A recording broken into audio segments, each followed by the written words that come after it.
విను, రాజీవ్ సిన్హాకి అన్ని పెద్ద ప్రాజెక్టులేవమని నేను చెప్పాను కదా. ఆ ఆర్డర్ని ఈ క్షణం నుంచి రద్దు చేస్తున్నాను. వాడి అన్ని ప్రాజెక్టులు వెంటనే ఆపేయండి. అవును, ఇప్పుడే. ఆపండతన్ని. వాడు చెప్పింది నిజమైతే మనం పూర్తిగా నాశనం అయిపోతాం. రిలాక్స్ మామ్, అవతల లైన్లో ఎవరూ లేరు. ఇలాంటి బిచ్చగాళ్ళు 4 రూపాయలు సంపాదించేది కూడా ఇలాంటి యాక్టింగ్ చేసే. ఇషాన్, నీకు వెళ్ళిపోవాలనిపిస్తే వెళ్ళిపో. నేను మాత్రం బాధపడను. మా అక్క బావ నేను చాలా గౌరవిస్తున్నారా? ఓయ్ బిచ్చగాడా, ఏమైంది? కాల్ రాలేదా? మోసగాడా. కూల్. వాళ్ళ చిన్న నాటకం ఇంకా కొనసాగుతోంది. హీరో ఇప్పుడే ఎంట్రీ ఇచ్చాడు. అసలు బ్లాక్ బస్టర్ ఇంకా మొదలు కావాలి. టెన్షన్ పడకో, నేనున్నాను.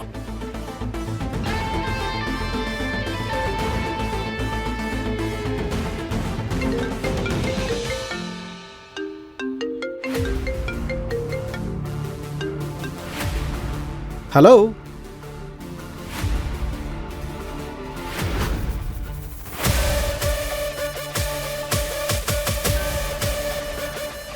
ఓయ్ పనికి మాలిన వెదవా, నేను సంతోషంగా ఉండడం నీకు అస్సలు ఇష్టం ఉండదు కదా. అప్పుడు నా వెంట పడ్డావు, ఇప్పుడు నా చెల్లిని అడ్డం పెట్టుకొని నాపై పగ తీర్చుకోవాలని చూస్తున్నావు. అయ్యో మింటి, అప్పుడు నన్ను నమ్మలేదు, ఇప్పుడు నమ్మట్లేదు. నీ స్థిరమైన అభిప్రాయానికి నిజంగా సెల్యూట్. అదే తప్పుని మళ్ళీ మళ్ళీ చేయడంలో నీకు గోల్డ్ మెడల్ ఇవ్వాలి. మింటి, దేవాంగ్ గ్రూప్ నుంచి కాల్ వచ్చింది. మన డీల్స్ అన్ని క్యాన్సిల్ చేసేశారు.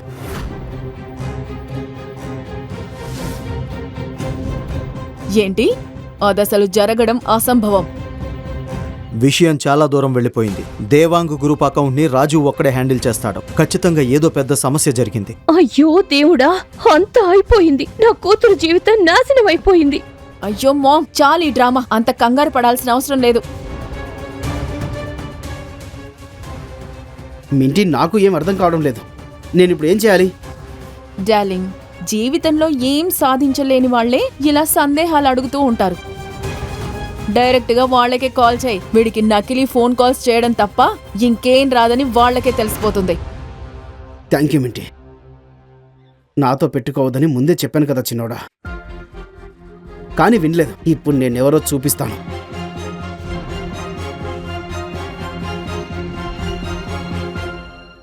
అత్తయ్య గారు, మీ అల్లుడు ఢిల్లీ రియల్ ఎస్టేట్ ప్రపంచానికి రాజు. రాజు ఎవరో దారిన పోయేవాడు వచ్చి నన్ను కిందకు లాగలేడు. మీరు రాజీవ్ సిన్హా అత్తగారు. మీకైనా మీ కూతురికైనా ఏమీ జరగనివ్వను.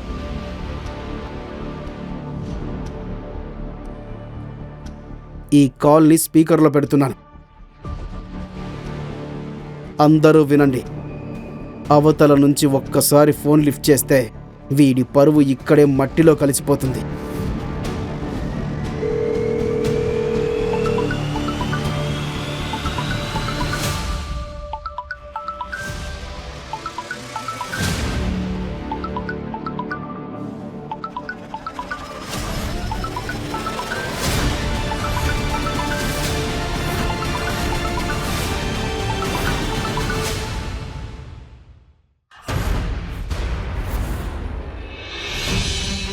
పరిస్థితి నన్ను ఇక్కడికి తీసుకొచ్చినట్టుంది.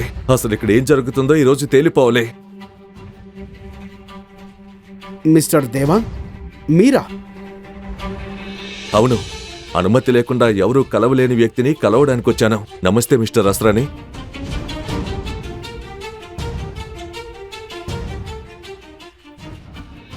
సార్, మీకిదని తెలుసా? తెలుసా మాత్రమే కాదు, ఎంతో గౌరవం కూడా ఉంది. ఈ రోజు నేను ఈ స్థాయిలో ఉండడానికి అసలు కారణం ఆయనే. నా ఎదుగుదల అంతా ఆయన వల్లే సాధ్యమైందే. మిస్టర్ దేవాంగ్, నాకేమీ అర్థం కావడం లేదు. ఎన్నాళ్ళు నీకు వచ్చిన ప్రతి డీల్ నీ సామర్థ్యం వల్ల కాదు, నువ్వు ఎదగాలని ఆయన కోరుకున్నారు కాబట్టే వచ్చిందే.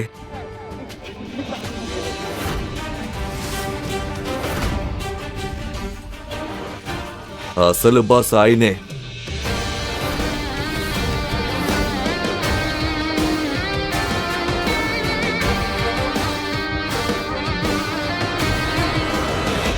లేదు లేదు, ఇది అబద్ధం. అసలు ఇది నిజం కాదు. అతను రోడ్డు మీద అడుక్కుంటూ ఉండడం నా కళ్ళతో నేను చూశాను. ఏమన్నారు? రోడ్లు మారాయి మింటి, కానీ నీ ఆలోచన మాత్రం ఇంకా మారలేదు. మిస్టర్ అస్రాని, నన్ను క్షమించండి. ఈ రోజు నా దగ్గర ఉన్నదంతా మీ వల్లే. అది ఈ రోజు పోతే దానికి కారణం రాజీవే. ఏంటి ఈ నాటకం అంతా? ఒక్కొక్కరిగా వచ్చి మమ్మల్ని తప్పు అని నిరూపించాలనుకుంటున్నారు. చాలు, ఈ డ్రామా ఆపండి. ఇదంతా ఈ బిచ్చగడు ముందే ప్లాన్ చేసిన మరో మోసమే. వీన్ని హీరోలా చూపించడానికి ఆడుతున్న ఆట. వీన్ని బయటికి గెంటేయండి. సార్, మా కుటుంబ పరువుతో ఆటలాడుతున్నాడు. ఇతను ఒక బిచ్చగాడు. వీడికి అసలు హోదా ఏంటి? బయట గెంటేయండి. ఒక మనిషి విలువను డబ్బు నిర్ణయించదు, అతని మనసు, అతని ఉద్దేశం నిర్ణయిస్తాయి. అదే నేను కూడా చెప్తున్నాను సార్. వీడి ఉద్దేశాలే చెడ్డవి. బయట గెంటేయండి. కాదు, ఈ రోజు ఉద్యోగం వదిలి వెళ్ళేది నువ్వే.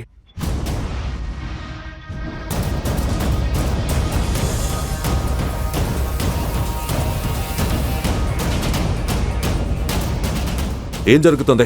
సార్, నన్ను క్షమించండి ప్లీజ్, నన్ను క్షమించండి. మిస్టర్ దేవా, మిస్టర్ దేవా,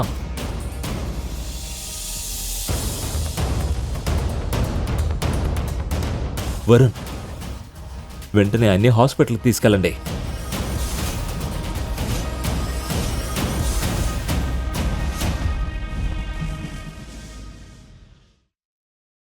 ఇప్పుడు నాకంతా అర్థమైంది. మిస్టర్ దేవాంగ్ ముందే అనారోగ్యంతో ఉన్నారు. ఆయన్ని బెదిరించి ఇక్కడికి తీసుకొచ్చాం. ఈ గొడవలోకి లాగి ఈ పరిస్థితికి తీసుకొచ్చాం. నీలాంటి నీచుడిని నేనెప్పుడూ చూడలేదు. నోర్మీ రాజు, ఇన్ని జరిగినా ఇంకా నీకు బుద్ధి రాలేదా? సార్, వీళ్లతో మాట్లాడడం వృధా. మనం వెళ్దాం. మీకింకా చాలా మీటింగ్స్ ఉన్నాయి. సరే షిర్లీ.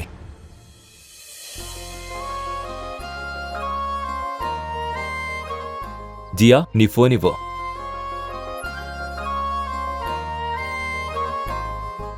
నా నెంబర్ని నీ డ్రైవర్ పేరు మీద సేవ్ చేశాను. నాకు ఫోన్ చేస్తావు కదా? ఒక్క నిమిషం. మీరందరూ ముందు ఆయనకి క్షమాపణ చెప్పాలి. ఇంత జరిగినా మీలో ఒక్కరిని తప్పు పట్టలేదు. ఇప్పుడు కూడా ఏమీ అనకుండా వెళ్ళిపోతున్నారు. ప్లీజ్ ఒక్కసారి సారీ చెప్పండి. జియా, నీ బిచ్చగాడి బాయ్ ఫ్రెండ్ కోసం నీకు పిచ్చి పట్టిందా? వాడి కోసం మాతోనే గొడవ పడుతున్నావా? అరే జియా, మేమెందుకు వాడికి సారీ చెప్పాలి? సారీ చెప్పాల్సింది నువ్వే. ఈరోజు నువ్వు మమ్మల్ని పరాయి వాళ్ళలా చూసావు. ఏ కూతురు తన తల్లితో ఇలా ప్రవర్తించదు. షిర్లీ, నా మీటింగ్స్ అన్నీ క్యాన్సిల్ చేయి. జియాకి ఇప్పుడు నేను అవసరం. Okay sir.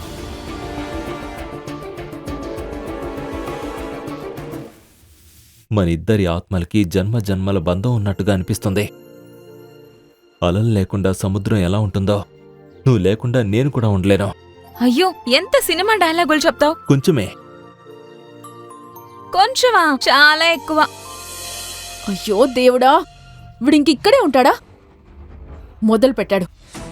ఏంటి అలా నవ్వుతూ నిలబడ్డావు? బయటికి పో. ఓయ్ బిచ్చగాడా, రాజు తలెత్తుకుని బతుకుతాడు, కానీ నీలాంటి బిచ్చగాడి స్థానం రోడ్డు మీదే. పో, మళ్ళీ వెళ్ళి అక్కడే అడుక్కుంటూ బతుకు. విను జియా,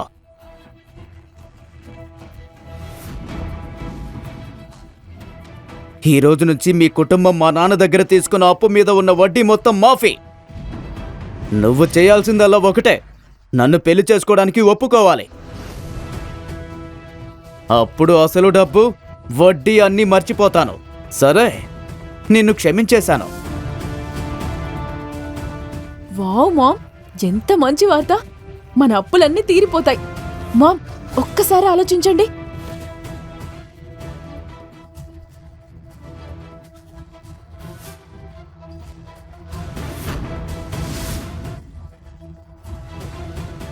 జియా, ఇంతవరకు ఏం జరిగిందో నీకు తెలుసు. జయరాజ్ ఇప్పటికీ నిన్ను పెళ్లి చేసుకోవడానికి సిద్ధంగా ఉన్నాడు. నీకోసం కాకపోయినా కనీసం నీ అమ్మ కోసమైనా ఒప్పుకోమ్మా, ప్లీజ్.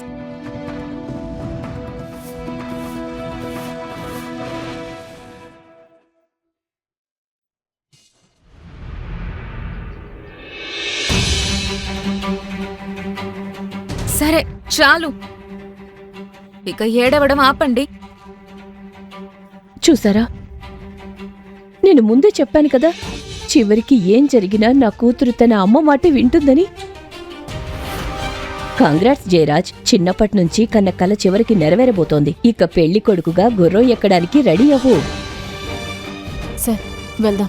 ఎవరి కోసం మీరు ఇంతసేపు పోరాడారో వాళ్ళు మిమ్మల్ని వదిలేసి వెళ్ళిపోయారు. అమ్మా, మీ అప్పు నేను తీరుస్తాను. అవసరమైతే బ్యాంక్లో లోన్ తీసుకునైనా కడతాను.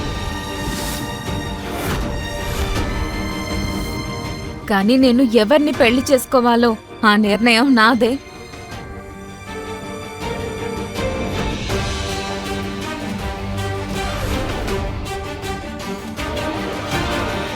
అతను దొంగైనా బెచ్చగాడైనా ప్రపంచంలోనే అత్యంత ధనవంతుడైనా నాకు తేడా లేదు.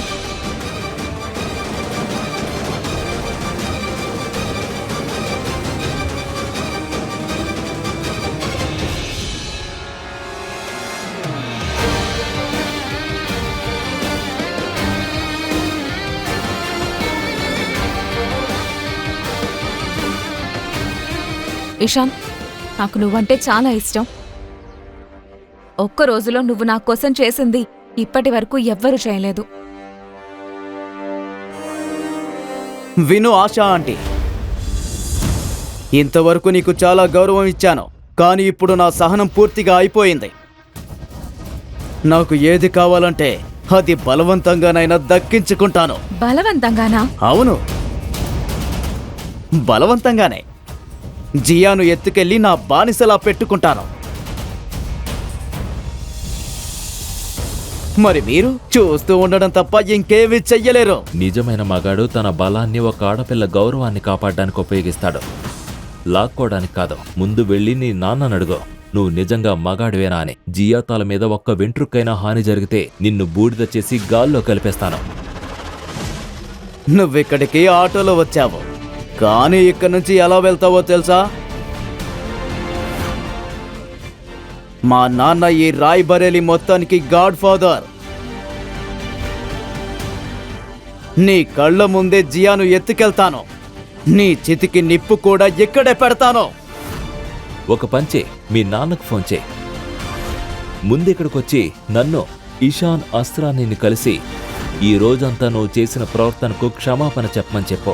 ఆ తర్వాత జియాని ఇక్కడి నుంచి నేను ఎలా తీసుకెళ్తానో మీ నాన్న ఎలా ఆపుతారో చూద్దాం. ఏంట్రాన్నావు? అక్కడే ఉండు, కదలదు.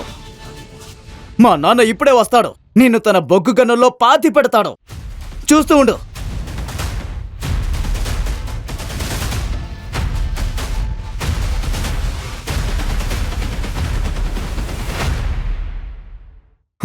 హలో డాడ్, నేను ఆశా ఇంట్లో ఉన్నాను, వెంటనే ఇక్కడికి రండి.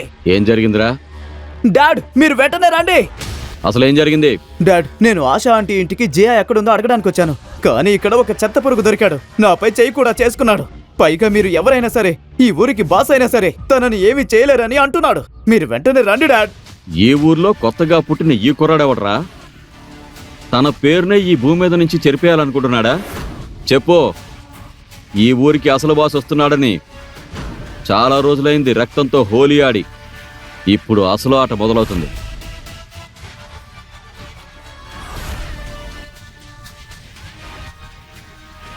నా కొడుకే నా గర్వం. అలాంటి నా కొడుక్కి ఎవరో చిన్న పురుగు సవాల్ విసిరిందట. ముందు ఆడి పని చూసి తర్వాత వస్తాను. నువ్వు హోటల్లో ఒక రూమ్ బుక్ చేసి రూమ్ నెంబర్ మెసేజ్ చేయి. నేను ఫ్రీ అయ్యాక నీ ఆడిషన్ బాగా తీసుకుంటాను. షేరా, కార్ రెడీ చేయి. ఇంకా పిస్టల్ కూడా తీసుకురా.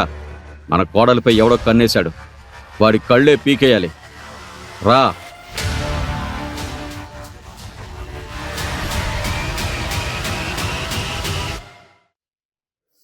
బొగ్గు గన్ల శాఖ మంత్రి జేతేమలాని గారికి కాల్ కలుపు. షూర్ సార్, 2 నిమిషాలు.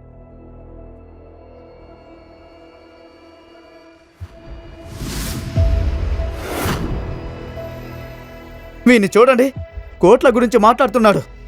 ఇప్పుడు ఏకంగా మంత్రికే ఫోన్ చేస్తాడట. ఎంత పెద్ద మోసగాడో.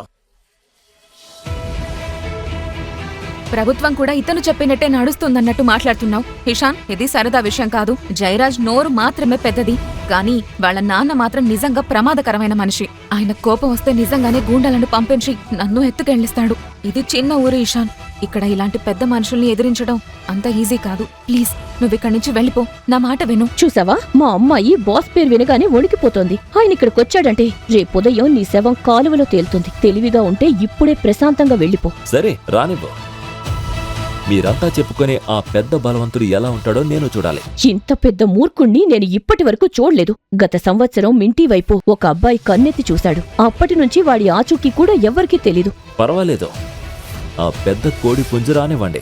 ఈ చిన్న కోడి పిల్ల కంటే కాస్త తెలివిగా ఉంటాడేమో చూద్దాం కదా బాస్. ఎవరైనా ఈ అమాయక పిట్టకి కాస్త బుద్ధి చెప్పండి. అవసరానికి మించి రెక్కలు విప్పుతోంది. ఈ రోజు నీ పుట్టినరోజు. అది నీ చివరి రోజుగా మారకముందే ఇక్కడ్నుంచి వెళ్ళిపో.